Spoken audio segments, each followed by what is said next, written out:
नमस्कार साथियों, जय हिंद जय भारत। मैं एडवोकेट भरत कुमावत जयपुर महाकुंभ से। और बहुत ही सौभाग्य की बात है कि आप ये जो विजिटिंग कार्ड देख रहे हैं, भारतीय कृषक समाज नई दिल्ली, इसके राष्ट्रीय अध्यक्ष से अभी हम बातचीत करेंगे। और राष्ट्रीय अध्यक्ष के साथ ही साथ आप इस देश को, देश के नागरिकों की रीढ़ की हड्डी मजबूत करने के लिए कोऑपरेटिव सेक्टर, नेशनल कोऑपरेटिव का काम भी कर रहे हैं। तो हम जानेंगे इनसे कि आपका क्या राष्ट्रीय लक्ष्य है और किस प्रकार से आप भी इस कोऑपरेटिव से जुड़कर अपने स्वयं की, समाज की और देश की आर्थिक स्वदेशी व्यवस्था को मजबूत बना सकते हैं। हम मिलेंगे सुभाष जी नालंगे जी से, जो कि एग्रीकल्चर एडवाइज़र हैं। और आप भी अन्ना हजारे के अहमदनगर से ही हैं। और आप देख सकते हैं कि एग्रीकल्चर मास्टर प्लान बनाते हैं आप। Water soluble nursery, shade net and poly houses, shade tail matching paper, solar and electrical pump, agri project dev and process, NHB project report, agri products export और चौफर शेटी। इसके साथ ही साथ 250 तरह के उत्पादों को आप प्रमोशन दे रहे हैं। आपका काफ़ी लंबा अनुभव रहा है कोऑपरेटिव सेक्टर का, और अब आप देश के लिए एक स्वतंत्र प्रचारक के रूप में काम कर रहे हैं। और आप आइए अब इनसे मिलते हैं। और आप भी यदि किसान हैं या कोई भी अपना ऑर्गेनिक सेक्टर में काम कर रहे हैं, तो नालंगी जी के साथ मिलके एक अपने उत्पाद को राष्ट्रीय स्तर पर पहुंचा सकते हैं। आइए मिलते हैं नालंगी साहब से। नालंगी साहब नमस्कार। नमस्कार, मेरा नाम डॉक्टर सुभाष नालंगे है। मैं महाराष्ट्र से हूँ। मैं महाराष्ट्र में भारतीय कृषक समाज का महाराष्ट्र राज्य का प्रेसिडेंट हूँ और नेशनल कोऑपरेटिव भारत का नेशनल हेड हूँ।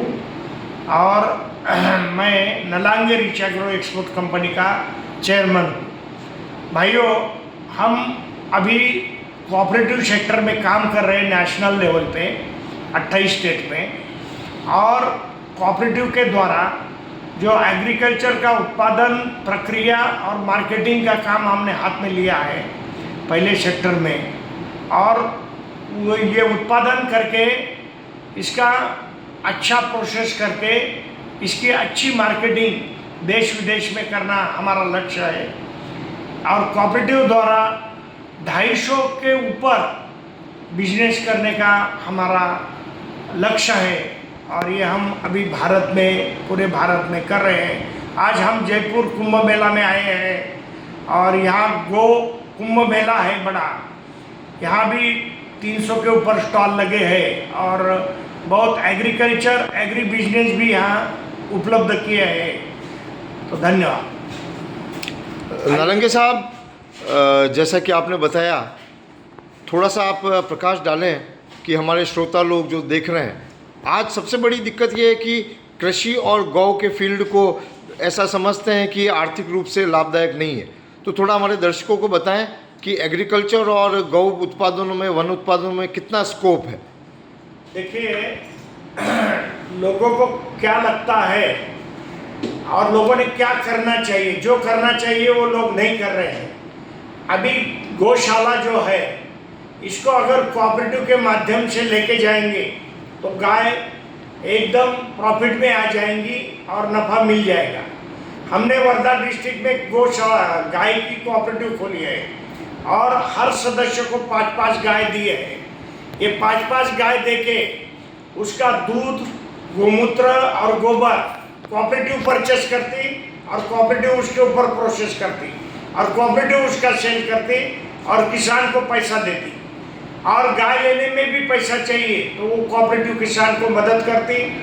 और गाय का कुछ हो गया, प्रॉब्लम आ गया तो उसका हेल्थ का प्रॉब्लम भी कोऑपरेटिव छोड़ती, हेल्थ के ऊपर भी काम करती और दूध के ऊपर भी काम करती, गोबर के ऊपर भी काम करती, गोमूत्र के ऊपर भी काम करती।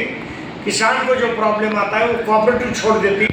अगर किसान कोऑपरेटिव से जुड़ जाए और कोऑपरेटिव के माध्यम से गौशाला चलाएंगे तो बहुत फायदा रहेगा, हो जाता है। ये हमारे महात्मा फुले कृषि विद्यापीठ ने भी साबित कर दिया है 22 जुलाई को पुणे में।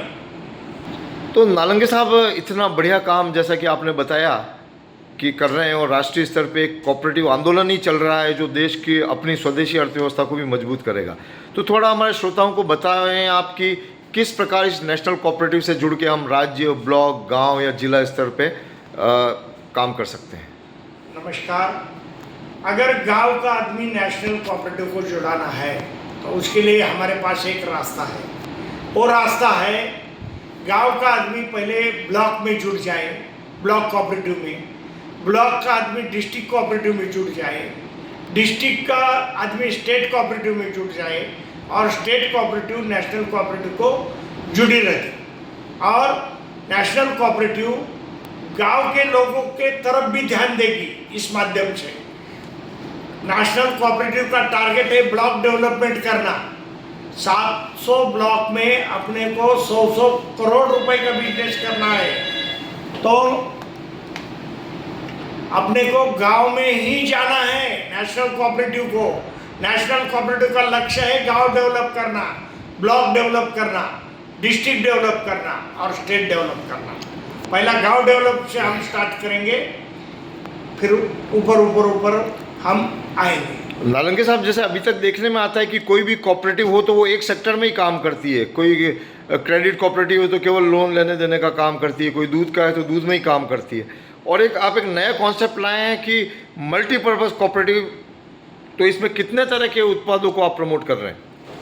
इसमें ये कोऑपरेटिव में आप कृषि के सारे सेक्टर में काम कर सकते, स्कूल सेक्टर में काम कर सकते, ट्रेनिंग सेक्टर में काम कर सकते, मार्केटिंग सेक्टर में काम कर सकते, उत्पादन सेक्टर में काम कर सकते।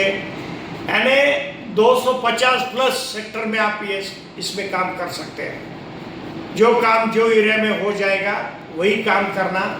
सेक्टर तो बहुत है इसमें काम करने में, पर जो ब्लॉक में जो काम चलता है वही काम करना चाहिए। और अगर उसमें कोई प्रॉब्लम आए तो दूसरा भी काम इसी में वो कर सकता है। थोड़ा नालंगे साहब दर्शकों को बताएं कि हमारे सबसे बड़ी दिक्कत है कि भारत देश के लोग अपने उत्पादों, गौ माता के प्रति बहुत हीन भावना से भरे हैं। तो आज दुनिया में गाय के प्रोडक्ट्स की, गाय के गोबर की क्या स्थिति है और दुनिया में कहाँ ये एक्सपोर्ट हो रहा है? पहले तो लोग गाय का दूध ही देखते थे और गाय का बछड़ा जो है इसको ही नफा समझते थे। लेकिन अभी गोमूत्र के ऊपर भी हमने प्रोसेस की है, गोबर के ऊपर भी प्रोसेस की है।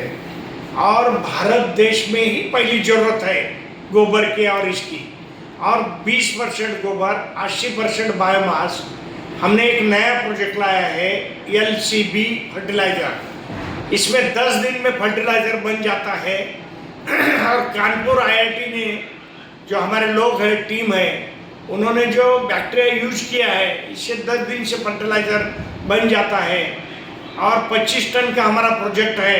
और हर गांव में, हर ब्लॉक में, हर डिस्ट्रिक्ट में हम ये प्रोजेक्ट डाल रहे हैं। तो हम इसमें 10% गाय का गोमूत्र यूज करते हैं और 10% यूरिन भी यूज कर सकते हैं, बाकी बायोमास यूज कर सकते हैं। और इसका उत्पादन हम टनों में लेते हैं।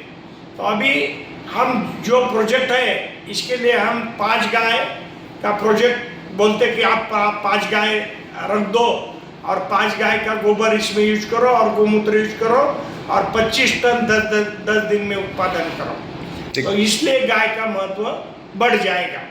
बहुत बहुत धन्यवाद नालंगे साहब। और हम भी अपेक्षा करते हैं कि लोग भी कृषि और गाय से जुड़े हुए उत्पादों को भी मूल्य दें। धन्यवाद। और हमारी टीम हर स्टेट में काम कर रही है। राजस्थान के लिए एडवोकेट भरत कुमार कुमावत जी हमारा काम कर रहे हैं। तो राजस्थान के लोगों ने उन्हें संपर्क करना, वो उदयपुर से है। धन्यवाद। आपका भी परिचय हो जाए, आप भी आपके साथ ही हैं नालंगे साहब से। मैं कानपुर से प्रेमानंद महाराज, राष्ट्रीय प्रभारी गौवंश बचाओ अभियान। कोऑपरेटिव में गाय को बचाने के लिए पूरा बीड़ा उठा करके और किसानों को एक अच्छा मार्गदर्शन देने के लिए और हर उस व्यक्ति को रोजगार देंगे जो बेरोजगार है कोऑपरेटिव के माध्यम से। कोऑपरेटिव एक इतना बड़ा अभियान है जिसके द्वारा गरीबी भारत की ख़त्म होगी, बेरोज़गारी ख़त्म होगी, हर आदमी स्वावलंबी, स्वदेशी और स्वरोजगार में समाहित होगा और अपने देश को ऊंचाइयों तक ले जाने के लिए काम करेगा। गाय के उत्पादों को पूरे भारत में जितनी भी गौशालाएँ बना रही हैं प्रोडक्शन, वो हमारे कोऑपरेटिव के माध्यम से घर घर तक पहुँचेगा और एक बहुत बड़ा अभियान चला करके गाय को सुरक्षित किया जाएगा। जो सड़कों पे गाय घूम रही हैं उनको घर दिया जाएगा। ये भी कोऑपरेटिव का हमारा एक बहुत बड़ा काम है, क्योंकि हमारी जो गौचर की ज़मीनें हैं गौ माता की 75 लाख हेक्टेयर ज़मीन पूरे भारत में है, उसमें हमारे मकान बन गए हैं, हम लोग रह रहे हैं आराम से। तो हमको अपनी गौ माता के लिए भी घरों का निर्माण करना है, गौशालाएँ बनानी है, सामूहिक गौशालाएँ हर ग्राम सभा में, हर ग्राम सभा में गुरुकुल, हर घर में गुरुकुल, क्योंकि शिक्षा को भी हमें बदलना है। आज जो मैकाले की शिक्षा चल रही है इसकी वजह से बहुत गंदगी फैली हुई है। इन्हीं बातों से मैं अपनी बात को समाप्त करता हूँ। धन्यवाद।